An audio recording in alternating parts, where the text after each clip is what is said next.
Ayan guys, oh. Anong klaseng ibon kaya yan guys? Mahaba yung leeg, tsaka malaking ibon dun sa ano. Ayan guys, kalaki.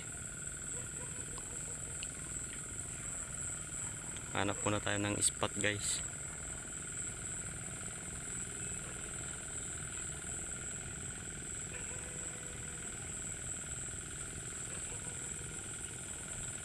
Pa-comment na lang guys kung anong ibon kaya ito.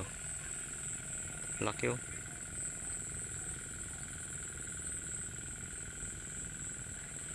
Mga nasa ano 40 to 50 meters ata to guys. 40 to 50 meters. Yan. Ibon. Laki. Ayan guys oh.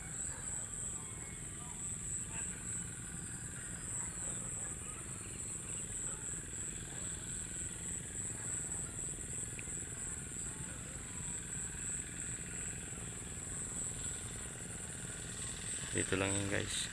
Ayan. Laking ibon guys.